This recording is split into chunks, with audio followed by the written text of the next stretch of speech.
They call it the Makachev effect. When a fighter gets dismantled thoroughly and they start looking like an amateur, they're never the same. Is this what happened to Renato Money Moicano? Is he still a elite sniper that we used to know, or has he officially crossed to gatekeeper territory? This is his one last chance against elite surging fighter Chris Duncan. I'm trusting Moicano's elite counter striking can find the chin, or he can be sticky and find the grappling and look for the neck. Now let's talk business. We coming off a rough 7 wins and 6 losses last week and 1 draw. That brings the channel to a dominant 73 wins and 40 losses.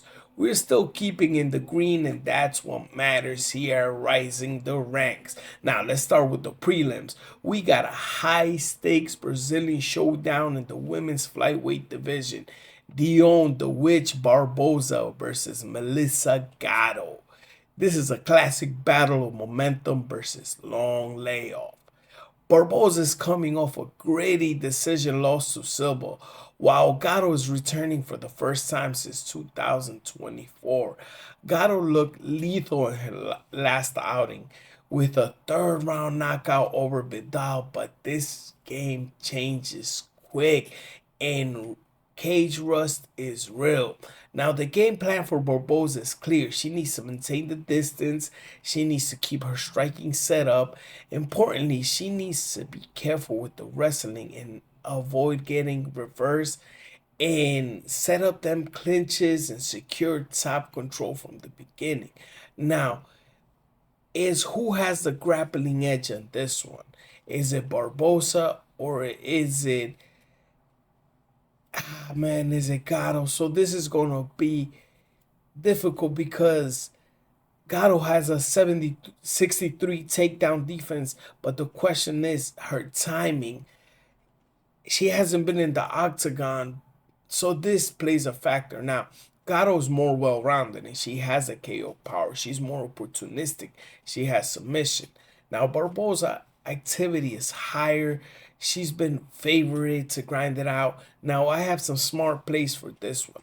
The decision is always live on the women's fight, but we've seen how women's fight have been lately. They've been some finishers. Now, I gonna put Barbosa by submission either round 1 or 2. I also gonna maybe see Gatto if she catches the scramble and gets a submission. So we gotta be careful with those ones. But this is gonna be a close fight. But my final pick, it has to be Barbosa by decision. She can secure a few takedowns on that one. So next up, we have a middleweight clash, pressure cooker versus one-shot equalizer. Bekoev is a finishing machine. He recently came off a dominant first round TKO over Ryan Loder, and he has been improving, man. And I like him, man. He's one of those fighters that will put the pressure on you. And his last fight was against Bulgaria, and he didn't do that good. But I forgave him because of that. Because we saw what Bulgaria did to Malik Abdul Malik. So this is going to be a high-paced fight. And they're giving him Gore. Gore is a good fighter. He isn't easy to take down. His best weapons is standing up and looking for the knockout. He has submission, but against high tier fighter, he gets figured out. He gets outworked. He looked okay against Ruchała, but who doesn't look good against Ruchała? Now, my breakdown for this and the props are, I can see Bekoev locking down 2 takedowns, and Bekoev can get a KO or a submission round 1 or 2, and that's based on his recent form. Now, if Gore survives somehow the early storm, he could make it to a decision, and Bekoev could be a safe bet in here, but I have to go with Bekoev by the knockout on this one. Now we got Alice Pereira versus Haley Cowan. Alice Pereira trains in Alex Pereira's camp, but she's not her sister. Now, this is the crossroads between two women. We got a 20-year-old phenom, Alice Pereira. She's young, she's greedy, she's the golden girl for this division.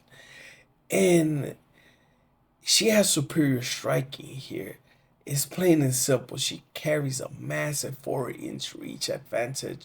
She has the youth, and her path to victory is maintaining her jab, maintaining her distance, and really avoiding the wrestling pressure that Cowan brings.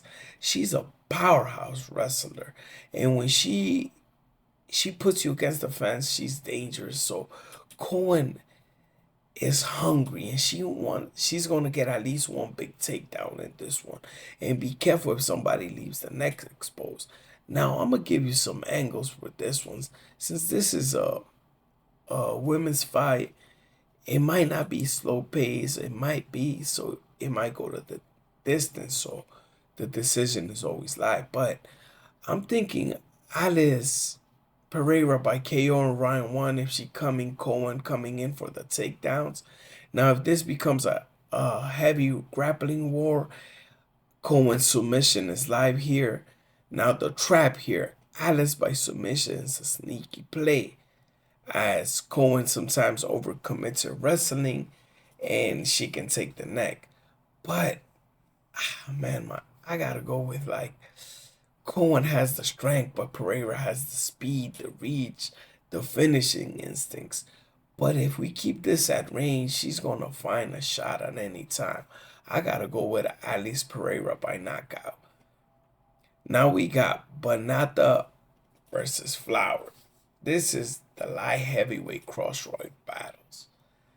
I don't know why they made this fight. I had a few opinions about this fight, but I simply don't know what's the point of this fight, if there's the last fight under contract. But this is going to be a good fight. It's going to be a good fight regardless, maybe fight of the night. Both men coming on long layoffs, so there's not a lot you can say about these fighters, but based on old footage and based on old things, they're not active. So how do we train for a guy that hasn't fought in years? That's a question for both men. If Flowers is watching old tapes, he might be surprised because Lando is very Matrix style, but he gets too many close decisions. You understand? Split decisions that he loses that he could have won. So that factor plays a lot in this fight. So you can go either way on this one. Now, Lando could get a submission at any time here if he catches a rusty batana in the first five minutes. Now, I mean, Flowers could get the knockout. Like I said, this is a very hard fight to pick. I'm not touching this one. I'm going to look at it. But since I have to make a pick on this one, I'm going to go with Landon Vannata by decision. Again, this one I'm going to avoid. This is a pick 'em fight, coin toss. We don't know what's going to happen. Now we got Costa versus Nicoll. We got the flyweight fire fight between Alexandro No Costa and Stuart Nicoll. This isn't just a stylistic fight. This is a survival match. Both men are fighting to keep their UFC dream alive. It's finish or be finished. Impress the boss or go home. This is going to be a clash from the opening bell. Costa is surgical. He's a technical counter striker. He doesn't just hit hard. He gives you pressure. He gives you those crazy kicks that compromise people. And I think those kicks can compromise Nicoll's legs at any time and slow him down when he's going for the takedowns. Now, Nicholas can get reckless and brawls, and he can really be explosive with combinations and has instant KO shots. Now, on the other side, this is going to be aggression brawler versus a technical Costa. Now, the problem is Nicoll is Costa is a brick wall for the takedowns. And he has elite takedown defense and elite scramble. I don't think Nicoll can keep him on the ground, and that's where Nicoll thrives. And if he don't keep it on the ground, he might gas out. And I think in those brawling exchanges, Costa's fight IQ and BJJ IQ is dangerous here and could take him to the mat and piece him up or counter strike. This is going to be a high paced war. I'm telling you, I'm going to like this one. Now, I see this fight going Nicoll by KO or submission in round one.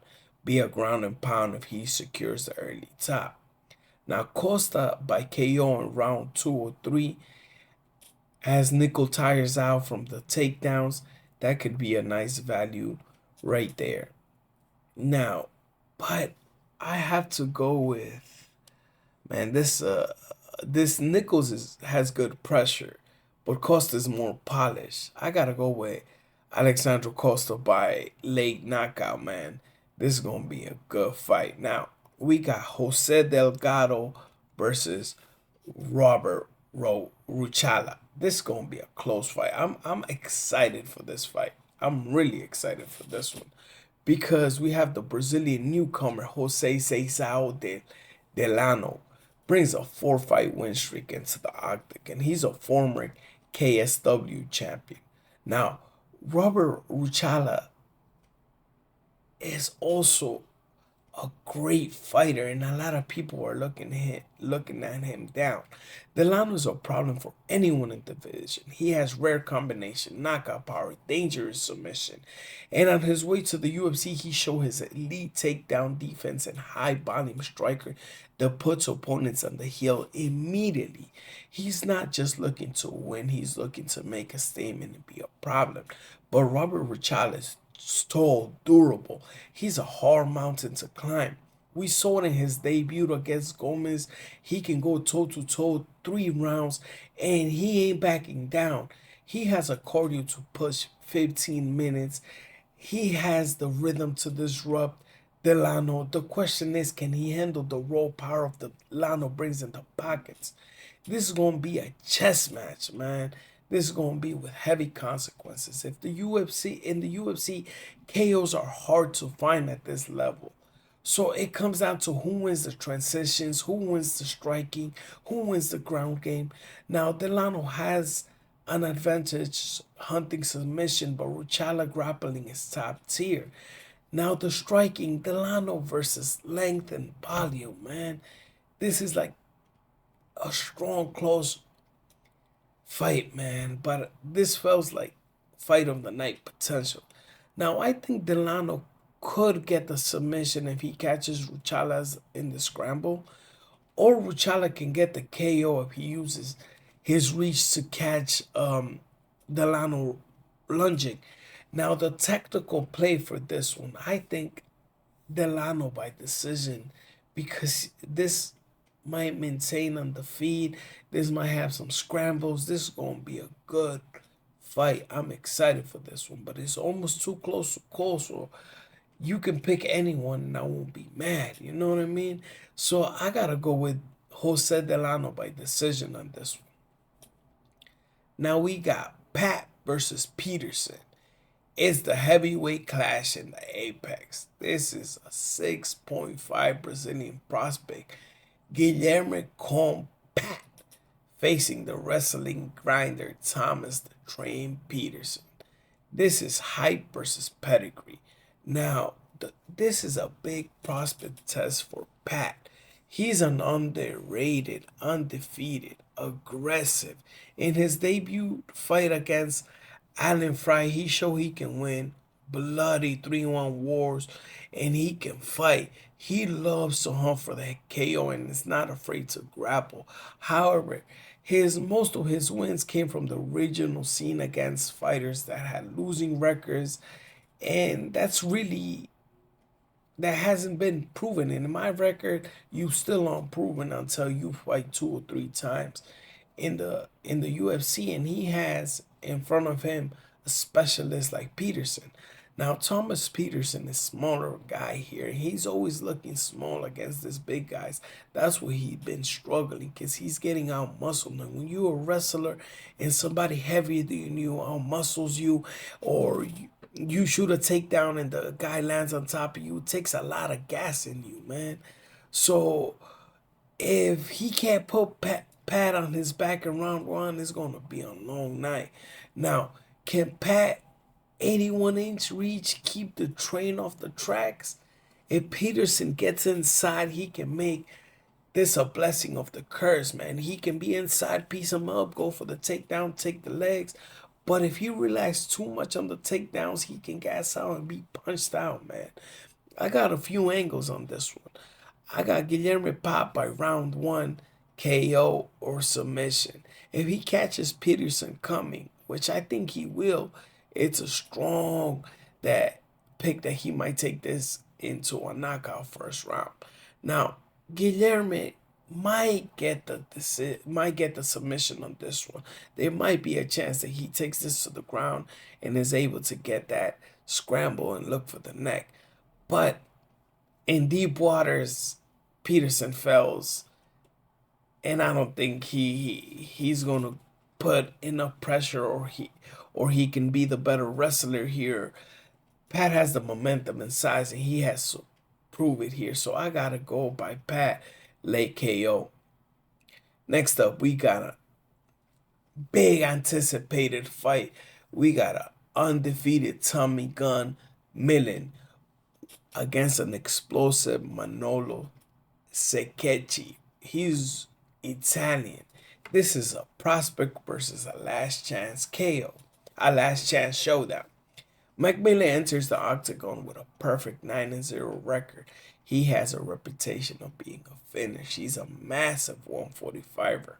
He stands at 6 feet tall with 74-inch reach. His timing, his activity, he's versatile. He has control. He can fight at any position. Whether he want to pick you apart from the outside or he wants to snatch the neck and scrambles, McMillen is really dangerous. Now, Manolo Zecchini hasn't seen the UFC since 2023, and he had a debut loss. He brings that be kill mentality, and he has a legitimate one-shot knockout. He's explosive with his punches, but he needs to find McMillen's chin. Man, this is gonna be a hard fight for Zecchini to come back into a dogfight against a prospect, man. But expect McMillen to use his reach and tone early. This can end in a KO or a submission round one. But I don't see any way of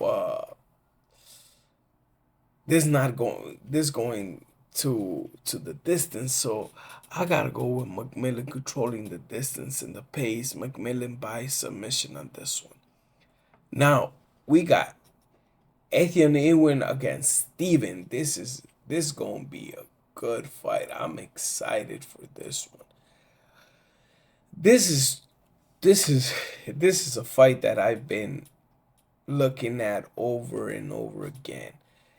This is the start of the main card. It's two bantamweights. The professor of fitness, Ewing against Rafael Stevens. One man has the massive upset here. The other one is moving up in weight class because he has been a weight bully on his last weight division, missing weight. Now, Ewing proved that he belongs in elite competition. I saw him live fighting against Wellmaker in Madison Square Garden, and he looked great. He looked big. He looked relentless. He's a polished striker. He can knock you out, man. He has that forward pressure. He has good takedown defense. Now, Rafael Estevam is his elite. He's 14-0 for a reason. But moving up in the 135 division, how will his wrestling be? Will he be the powerhouse wrestling with the 4 takedowns average per fight, or does he struggle with the shoots and chain wrestling against Ewing? Now, Can Steven wrestling translate in the bantamweight? This is what I'm questioning here. He's not going to bully Ewing.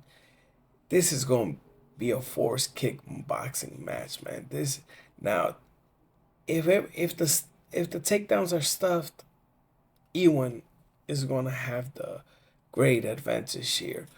But Steven could really take this to the ground and look to secure a submission.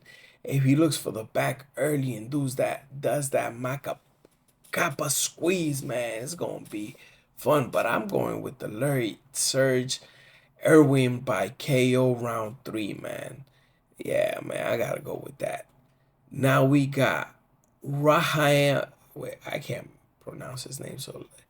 So Rakhman Yakhyaev, I'm sorry, versus Ribeiro. Man, we are witnessing the rise of a blue chip wrecking ball Turkish prospect Abdul Raham, the hunter. Yakhyaev returns to the meta apex, man. He's a good fighter, and against him they gave him a gift, Brendson the Gorilla Ribeiro. Now we got the blue chip against somebody that's fighting for his career. He's a complete package, though. Raham is in the light heavyweight division, but he's flexible. He has movement. He has terrifying power. When he sits you down, he will hurt you. He's coming off a 33-second submission win in his debut. Before that, he had another 30-second KO.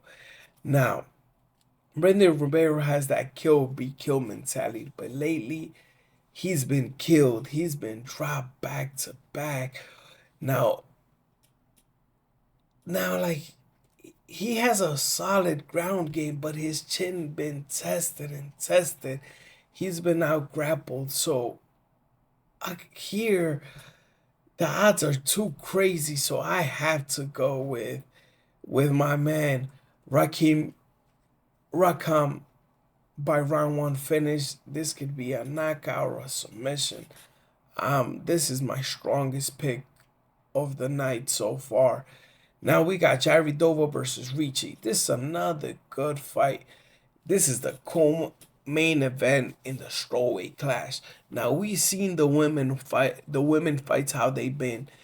Virna Jandiroba is a specialist when she senses fear, man. With 14 career submissions, she doesn't just grapple. She kills you. She strangles you.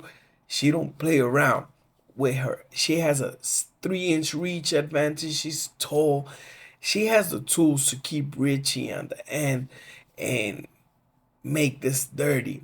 Now, Baby Shark is different kind of animal. Tabatha Ricci is significantly more explosive and carries more pop in her combinations, and she's training with elite boxer. She's the faster fighter in the pockets. She has high pressure. She has judo of her own. If this and that ground and pound and that top control that she has is heavy, man. So you gotta be careful with this. Who can win the scrambles? I think Jandiroba can navigate the judo throws, and she can outpace Ricci, and she will look a little taller. But my angles for this one are coin flips. I could see Jandiroba getting a submission if she catches Ricci overcommitting. Now Ricci could get the decision if she outstrikes Virna and keeps this standing and avoids heavy wrestling battles. But I gotta go with Jandiroba by decision on this one. This is gonna be a 15-minute tactical war. While Ricci is the fastest fighter, Jandiroba's ability to close the distance and dictate the grappling usually will win at the apex. Now Virna will win this by decision. Now before we move on to the main event, I need you guys to click that like and follow button, man. If you're liking this so far, I'm giving you better content every week. I'm trying to do my best. So you got to show that love by liking and following, man. A lot of you watch my videos and you don't subscribe. Why? All right. But let's go to the Moicano versus Chris Duncan. It's time for the main event, the the light heavyweight division. The lightweight division. All right, 10 ranked Money Moicano versus Scottish powerhouse Chris the Problem Duncan. I've been studying this fight day after day, week after week. Moicano has been one of my favorite fighters. I fell into the hype. Now he's a businessman. Now he's a YouTuber. Now he's an analyst. You can follow his channel too. But I don't, I don't know, man. After that Makhachev effect, we gotta see how he comes to this fight. He has to come to fight. He has to come for the redemption. Moicano has elite BJJ. He's a black belt with sneaky KOs. He's a dangerous everywhere. He got dismantled against Islam Makhachev, but we understand that it was on the last minute fight. They noticed he switched up, but he had a good camp. But I think with his elite jiu-jitsu, he should have survived at least 2 or 3 rounds. But I'm not mad at that. But the question is, can Money Moicano still be a contender? And against Dariush, she showed a lot of vulnerabilities. Now, pre-Islam, he was a chain wrestling, sticky. Now, against him, he has Chris Duncan. He's durable. He can stand and bang with fighters. He thrives in dog fights, but he leaves his chin open. He has been proving that his chin is strong, though. But he's adaptable to fights. Sometimes he forgets that he's an elite wrestler, that he can make it to the top 5.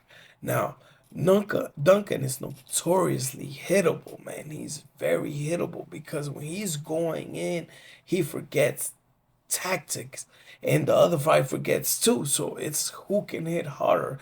And against Moicano, hard hitting, man, this match can go anywhere, man. And one of my angles is Moicano by knockout if he catches the hittable Duncan. Now, the grappling angle, Moicano or Duncan can get this by submission. My favorite for submission might be Duncan. Both men are elite finisher. Now, I could also see this a decision fight. Both men can grind it out to the 5th round. Now, I definitely see some takedowns in this one. So the people that like the takedowns, like my boy Palm Beach Trader that loves the takedowns, I think there are going to be more than 2 takedowns here. Now, my final pick, is Duncan the future? Is Moicano the gatekeeper?